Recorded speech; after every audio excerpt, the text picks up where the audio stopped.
So, what have you been up to lately? In the last, what, year? Yep. I think since I saw you last, I did that project with the car. Yes. And so I fixed my old family car that we've had since my mum was pregnant with me. 45 years old, fixed that and drove it all the way to Italy. And then the story of that I turned into this project, which I did on stage. And then I've had 2 tours of that, and in Edinburgh as well. And in Edinburgh, on the last show, it got stolen and set on fire. Oh. So that's what I've been doing. And after that, I've had a couple of shows, and I'm just doing a project at the moment, which I'm floundering on with libraries in Bedfordshire.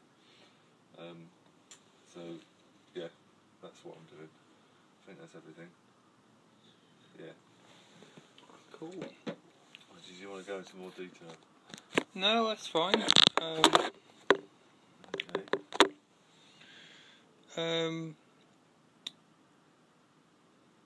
Have you got anything to show me? Show you? Okay, I've got a prototype in the kitchen. Alright, yeah. Funny. Hang on. Oh, sorry, I spilt the drink on the chair. I'll try it up because otherwise you'll be dripping it wherever you Yeah. Sorry, I'm disabled. It's alright, you're allowed. Normally people spill it all over the white carpet. This is easy. Right, the bottom of the Oh yeah, cup. of course. There we go, got it. Job done. Job done.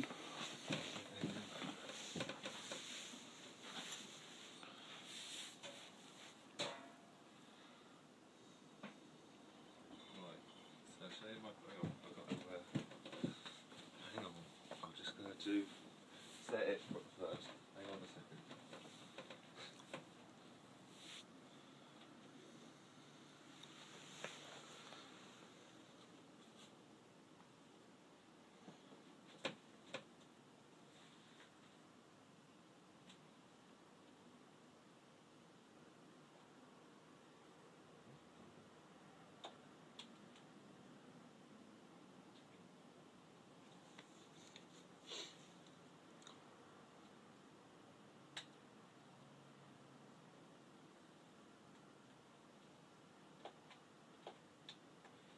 Right, so I'm doing this project in Bedfordshire. Yes.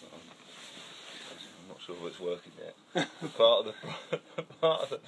It's one of those projects where I think it's a lot of audience participation and audience engagement is always the buzzword these days. Alright. And it's to do with libraries. Nobody uses the libraries anymore because of the internet. So at the moment we've got to the stage where we have to go and talk to all the librarians and listen to what they said, and one of the things they kept telling us was that we have a lot of facilities in the library, that have changed with the times, but people don't realise it. They think we're only about books. Okay, so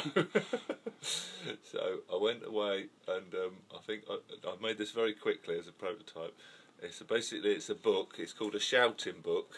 Alright. Obviously you're not supposed to. Yeah. Well, that's the other thing that people don't realise is that you don't not expected to be quiet in the library these days. So it's a shouting book, and it's advertising all the facilities that they have in the library today. Okay, so I'm putting it on the floor now, and I'm taking my finger off of the concealed button inside the book, and it should do some really bad marketing for the library any second now. We've got the internet! We've got the internet! We've got the internet! We got the internet! In the library! It's in the library! We've got the internet! It seems to be We've got the internet in the library! It's In the library! Internet!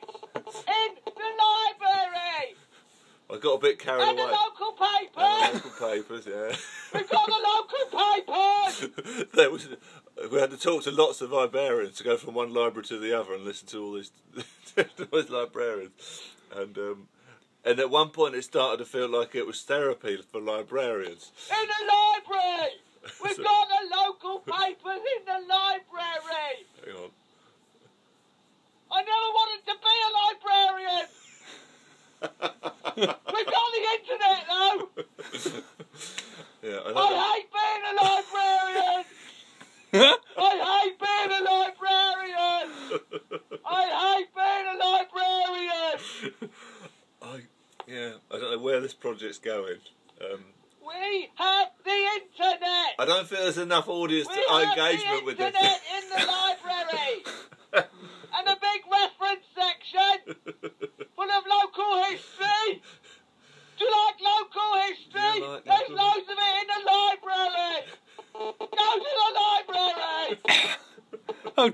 How long does this go on for? I might let it go. I don't want to be a fucking librarian. We got the internet. Yeah, it's probably about 5 minutes. Local papers. I just let it go because it got more interesting as I got into it. Internet. Reference section. I think the mobile library bit's quite interesting. Hang on. Websites. Yeah. Home service. Home service, that's the Big new word. fucking mobile library come right to your fucking house. Anyway, that's enough of that. That's what I've been up to.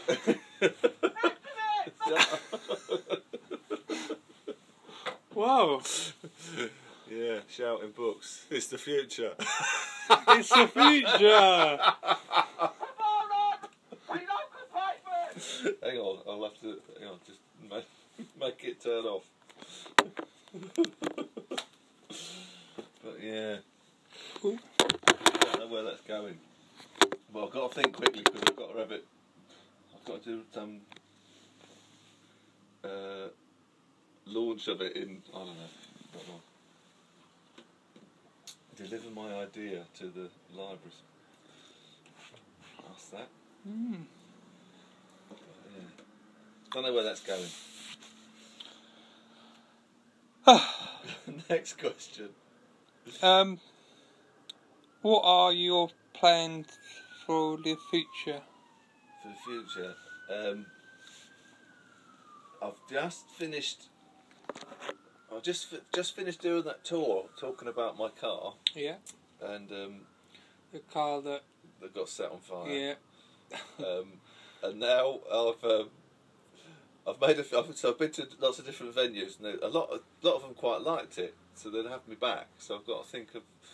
Well, so what I'm thinking of doing. There was another show that I did, another talk that I did about going to the Antarctic. So at the moment we're thinking of resurrecting that, maybe changing it slightly and doing like a proper tour of it. Because I've only ever done that in a few places, like Ipswich. Ipswich, for example, they wanted me to go and do it there. Yeah. Oh. Did you ever see that talk, Alex? The one about being in Antarctica? Yes. Yeah. Yeah. Wow, you've seen it. Yeah. Yeah, but that'll be good. But other than that, I am a bit lost, actually. I don't know what I'm doing. That's the other thing. I feel I've reached a point where I don't know where I'm going. Lacking in direction. So it's not good to be sort of thinking about, that old bit of work that I had, about getting that out. It's sometimes good to get our work and reinvent it, but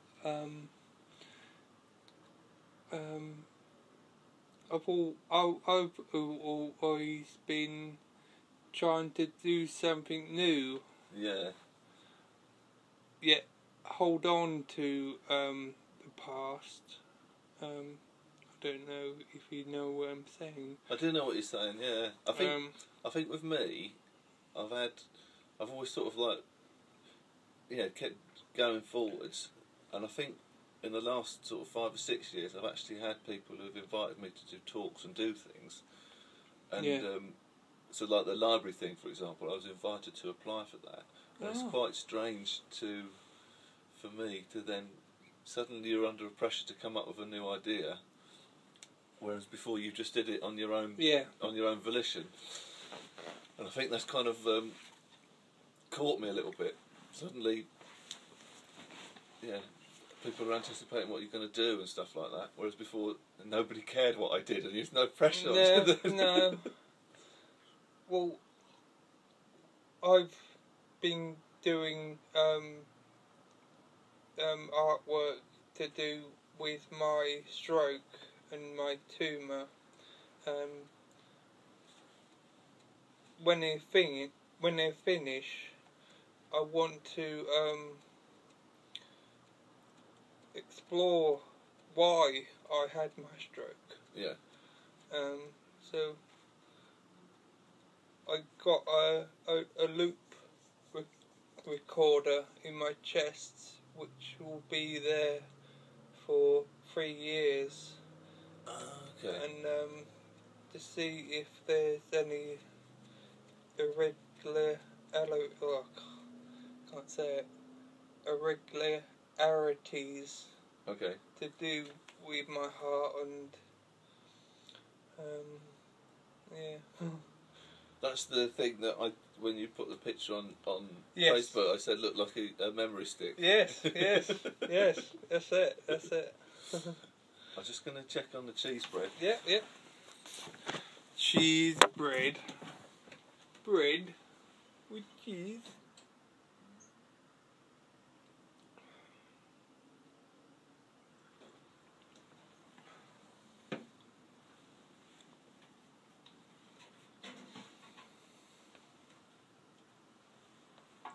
It's done. Cheese bread done.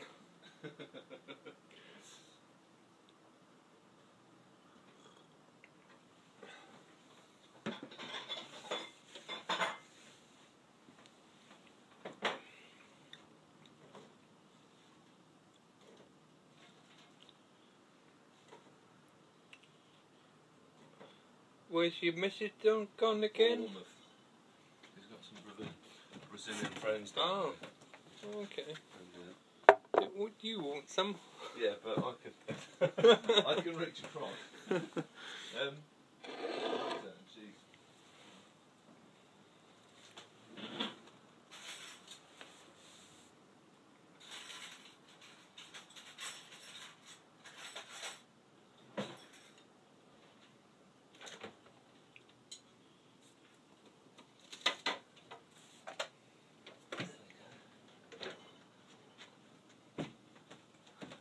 How's your dexterity as far as putting butter on these goes? I can do it with one hand. Okay. Well, do you want me to do it for you, or you're going to I mean, basically, it's just a bit of... Well, it doesn't help that butter's been in the fridge, that's not good. But to be honest with you, this stuff is better. He's got it. What I can do, I can eat it.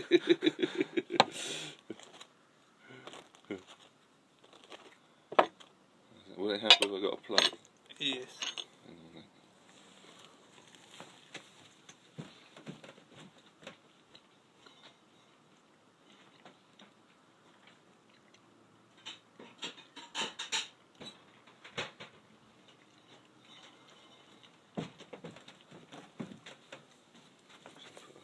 I'm running out of space now. Let's put that there. Turn this off.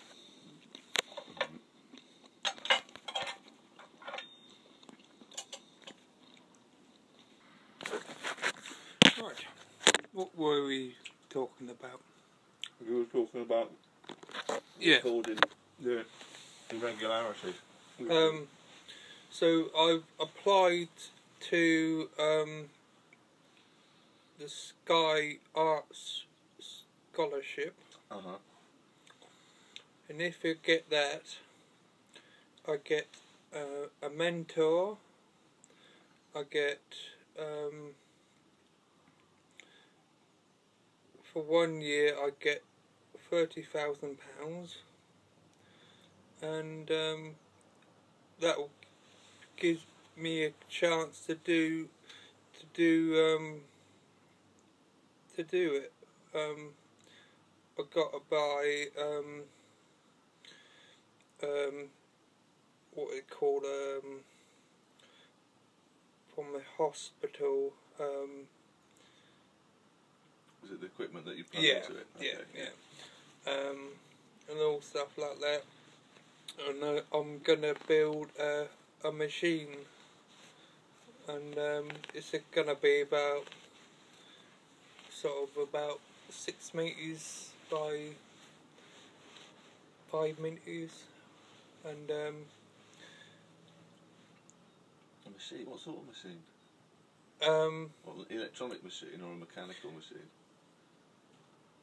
well, both. I'll show you a picture. I've only done a quick sketch. I didn't see anything on the No, on the blog. I don't know if we've got a picture of it.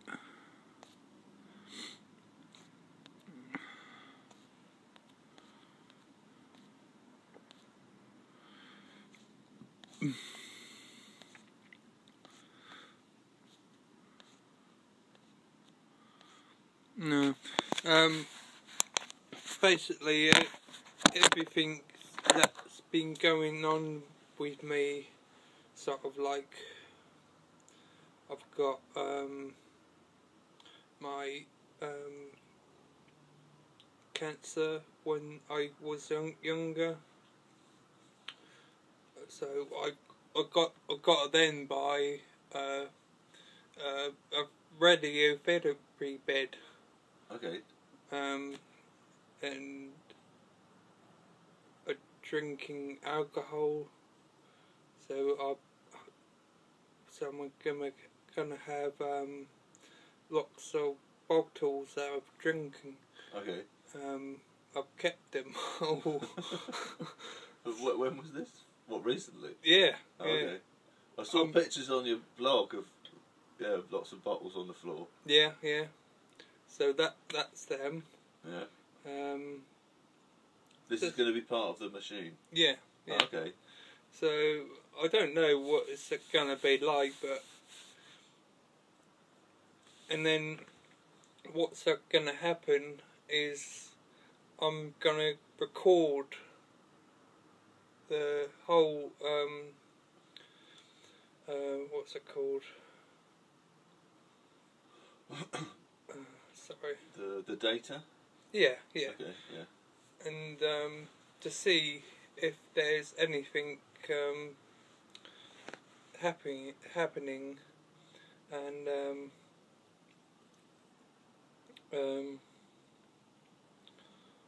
haven't really thought it through a lot. No, but it sounds really interesting. That so it's like a hybrid machine that's to do with actual digital information that's in you and registering you, combined with physical, let's say, analog stuff. Yeah. Okay. Yeah. The combining of those two. That's an interesting concept. Yeah, yeah. It's very difficult to visualise it. Yeah, yeah. Yeah. Yeah, no, I like that. That's interesting.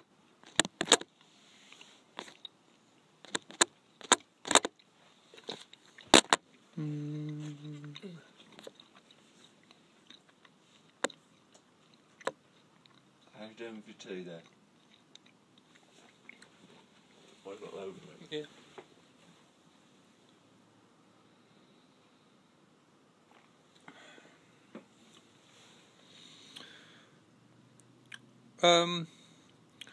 What do you feel is my sort of strongest work?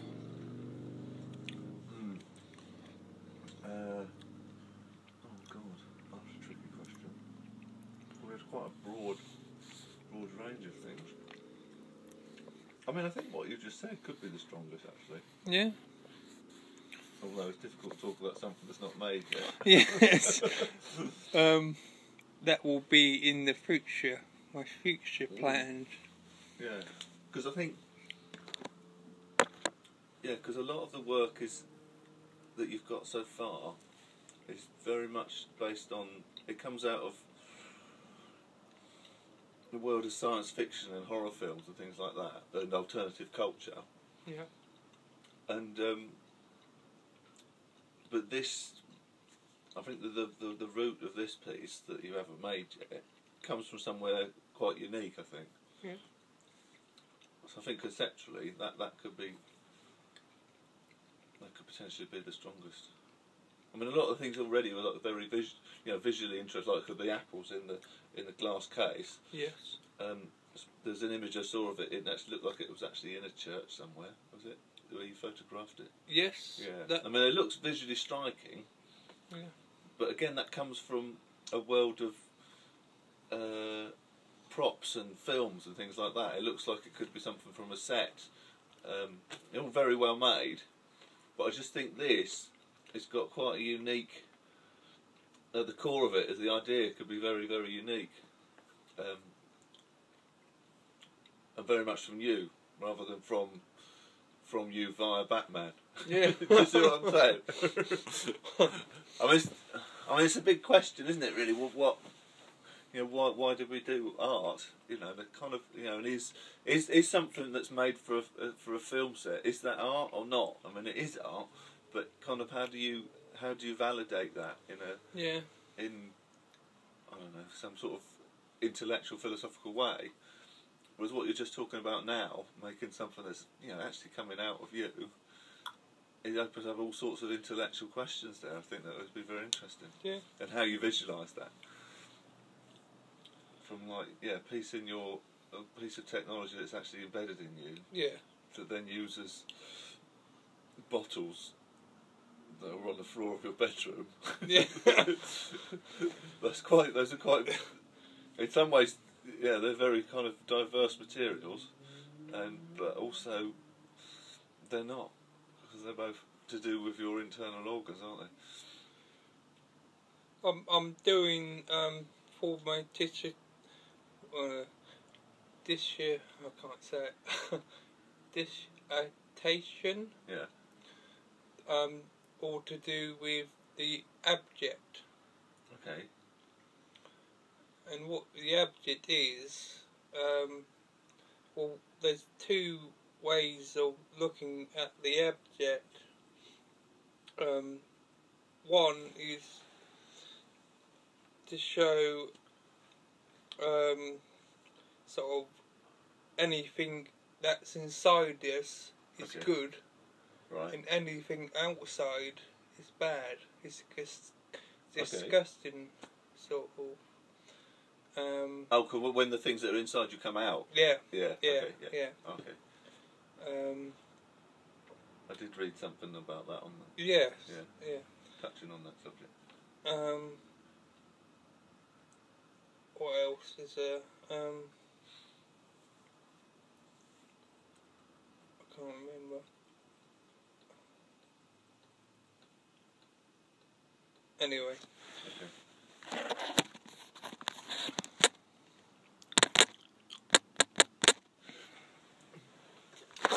Yeah, I thought of something else to say on that though.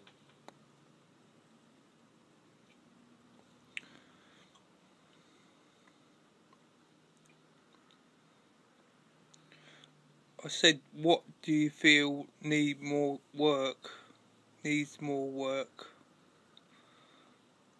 But I sort of touched on that, haven't we? Yeah. But I think, yeah, so the concept. But I think there's an interesting.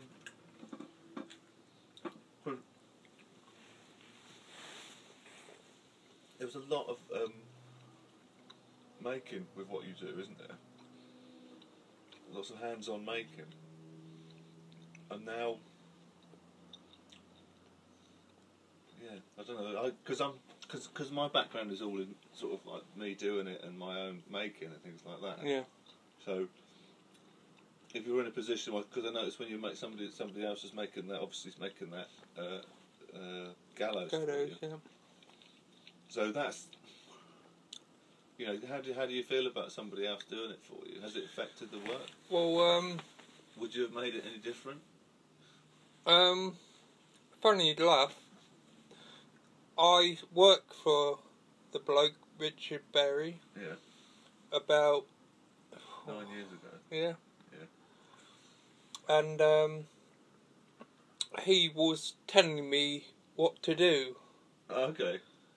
I know. Because now I'm telling him what to do, you know. Yeah. So that was quite funny. Because from my perspective, I think there's a lot, in the last sort of 20, 30 years in the art world, it's been very much about, you know, when you talk about the YBAs, Young British Artists, there's been a lot about, for financial reasons, a lot of these very successful artists have a house full of technicians. So they just come up with the idea and they've just got this army of people working for them and make these things. And that includes everything from, you know, construction down to painting. But you're in this position now where you're very much a sort of a maker. Yeah. And now you're physically got this sort of, it's difficult for you to make things. Yeah. So you're sort of getting a technician to make something for a very different reason. Yeah. Because I've had a stroke and I've only got the use of one hand, my left hand. I've had to adapt. Yeah. And yeah, it's hard. It's hard. But when I make things, because I don't have a technician. I've never had a technician, and for me, I feel as if it's like some kind of I've got no way of justifying this, but in my head somehow it's my signature, is my mark by me physically making something. Yeah. It's important. So that's why I find it interesting that you're making this this project with the bottles and the connected to the digital data that's inside you. That's an interesting way of addressing that hands-on. It's not hands-on, it's kind of like internal organs on. Yeah. Okay. Do you feel what I mean? Yeah. I mean, I'm not. That's my own personal perspective on it. Because Well, that brings me on to the next question. If you yourself had a stroke, would you be in the same position as myself, continuing doing artwork? God, what a tough question. For me, I think. Well, recently in the last, my background's quite weird in that I started off. I am a maker, but as you know, a lot of the things I made, I found myself going into art colleges talking about the things I made, and now over the last 10 years, I've now become this kind of storyteller, and a lot of the things I've actually done talks about things that I haven't even made. I've just tell stories. So I imagine if I was in that position, I'd just find myself telling stories. But that's if I didn't lose the power of speech as well. Yeah. I guess I'd end up being I assume I'd end up writing, really. Well, if you... Even if I'd be a rubbish writer. Yeah! You have a, what's it called, a scripter or something. Yeah.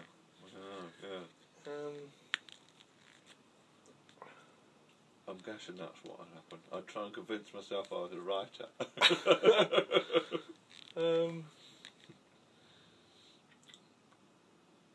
You had a copy of that book, didn't you? What? You had a copy of that book that I wrote. Yes. Yeah. Right. That's where it could. Yeah. Thanks.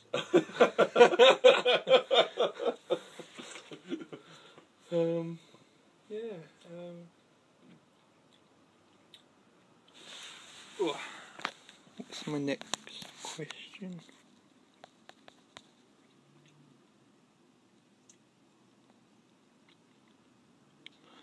Don't let your cheese make that call. Yeah.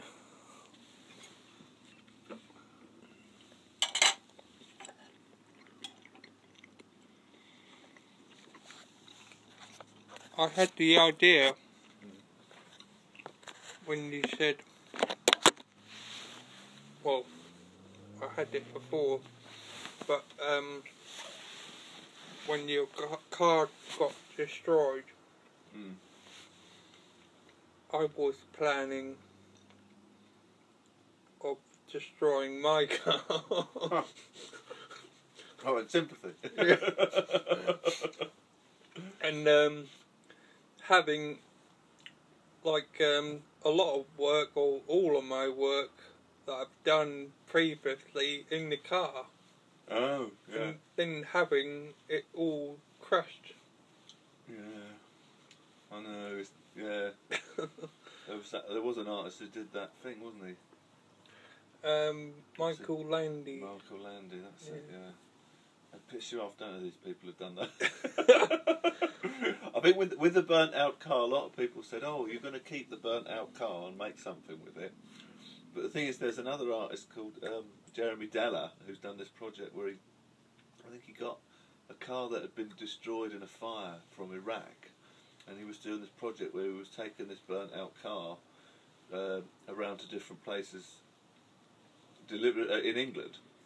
This project's about a burnt out car, and all I could think about was that if I got my car, the burnt out remains of my car, and did any bit of artwork from it, it would just inevitably look like a second-hand Jeremy. You just sort of think, even in its destruction, you can't do anything with it because there's some tosspot fucking artist. Well, I think that it's in a way good that you haven't done anything. Yeah. Because that's been laid to rest. Yeah, I mean, somebody did say that. They sort of said, "Oh, we're going to make a bit of artwork from it." But the thing is, I spent the whole year making this talk that I do about the car. Yeah. And I have made a bit of artwork about it, haven't I?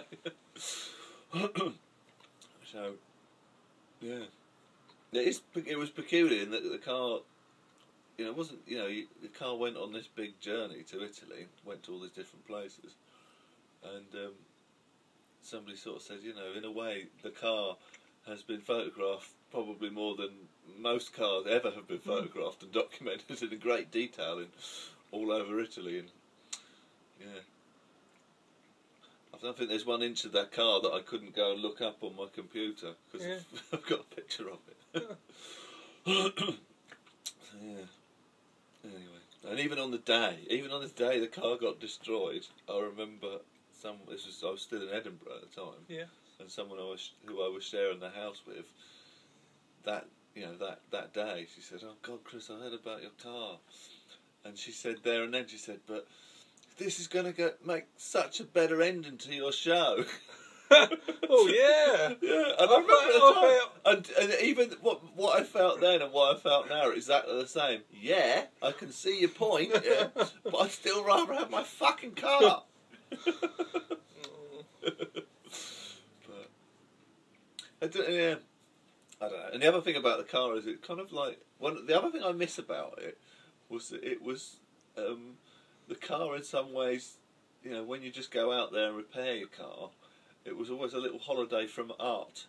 The kind of anything you do or anything in life can be made into art. Yes. Yeah. Yes. The thing with my car was, I did turn the car into art, but sometimes, if the car needed to work or you wanted to replace something, it was just a physical activity that you could do that was just nothing to do with fucking art. It was my art holiday as well. Oh.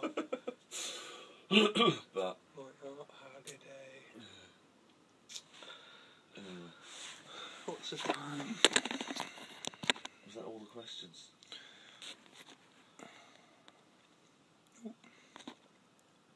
Did I pass?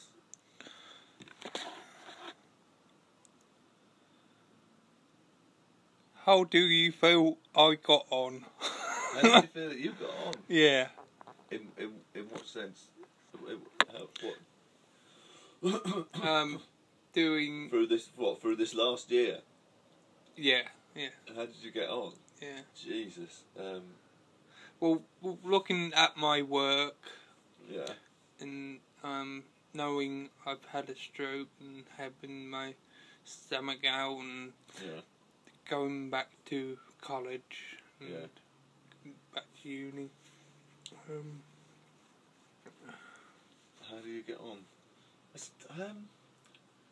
Well, I'm hesitating because it's a question that's got so many kind of answers. Really, it's kind of like. Oh, I've got some answers for you here. Well, the obvious one is you've got a massive mountain to climb. Yeah. And it's just commendable that you've done it. Yeah. Okay. Yeah, but I think the reason I'm hesitating is that it's like give it a. Probably says I don't want this to be misinterpreted as trivialising, but it's like giving up smoking. Yeah. Somebody told me once, the first month is really easy, or first month or whatever is really easy because everyone keeps congratulating you on how well you've done. Yeah? And then when everyone gets used to the fact that you've stopped smoking and you haven't got that praise anymore, they said sometimes that's one of the hardest times for them, and that's when they start smoking again because it's kind of like. I think 3 weeks, they say. Yeah. And after that, it will be easier or something. Oh. Yeah, there is. Well, yeah. I mean, I suppose that's. I don't know, but I think it's kind of like. I think what it is, I don't think the question is helpful to you. That's my. That's what I think. That's why I'm hesitating because I think if you start, it's kind of like draws a line under it, where it's not. It's kind of like if you sort of want to think long term. For example, this project that you just talked about. Yeah. I'm curious to know how that's going to develop. Yeah. That might develop beyond being at college. Yeah. Do you know what I mean? I think that's the thing. It's kind of like it's being. This isn't. I don't think this is a question about having a stroke. It's just having a stroke. This is a question about art college, because I know from my experience when I was a student, you kind of like. It's very easy to sort of think of your. What you do in terms of being at art college. Yeah.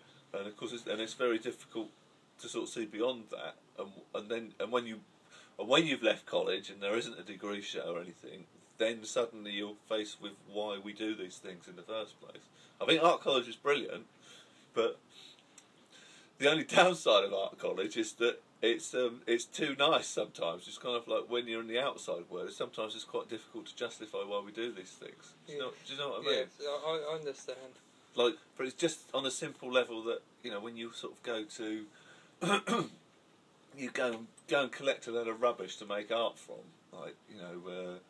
I had a load of when I made that hovercraft, for example. I had to go and collect a load of plastic bottles.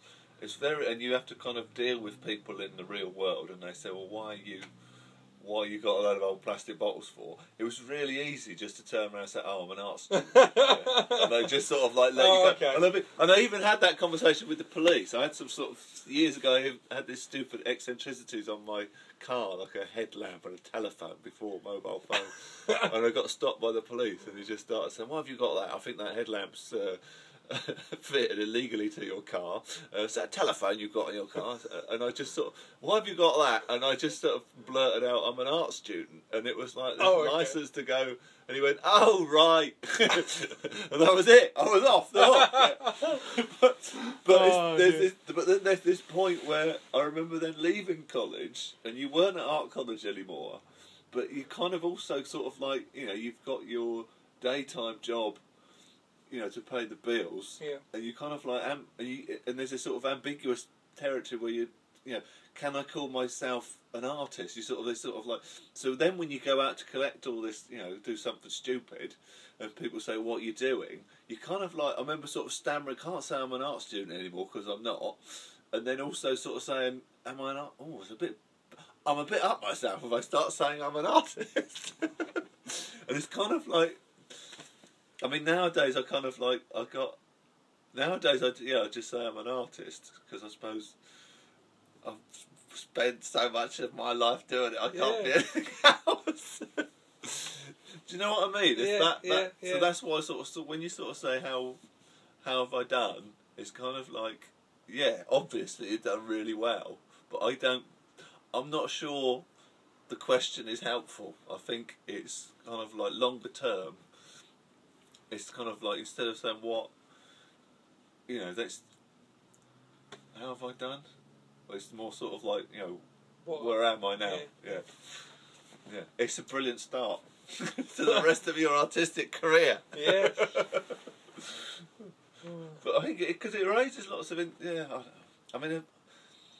know. It's because I was thinking about it. It kind of raises a lot of questions about contemporary art. I think because when I said earlier about having a technician, see, for me, who's not, I couldn't call myself a successful artist. I kind of, a lot of the time I justify what I do, i.e. not making money, on the fact that but everything I make it myself. And then suddenly you sort of think, well, what, if you had a stroke, what would you do? How could you justify that position? Yeah. So, what would you do as a job? Yeah, exactly. Yeah. What would you do? But then, I don't know. But see, the project I was talking about earlier with the library book thing. Yes. Yeah. That's a classic. There's a lot of money funding out there for art that engages with the public. Not just they go and look at it; they get involved in some way. And so, in a way, I think one of the things I'm struggling with is I realise I'm quite a dictatorial artist in what I do. Yes. Sort of like, I do this, and the audience passively looks or listens to what I do. And one of the things me and the other artists are realising with the funding is that somehow the public have to get in. It's no good that I make a shouting book. Somehow I have to make some reason for the Joe Blogg in the street to make a shouting book, and then it goes into. And I'm not sure how I feel about that. Do you know what I mean? I keep sort of thinking, well, what was I doing at art college for all them years? I'm not. I don't have any answers, but there's lots of interesting questions. I'm not saying I'm right either. I'm saying what my hang-ups are. I think is what I'm saying.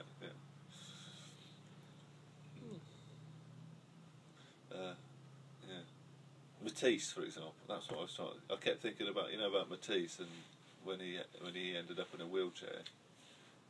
Basically, Matisse painted, and then the later work in Matisse, like the dancers in a circle.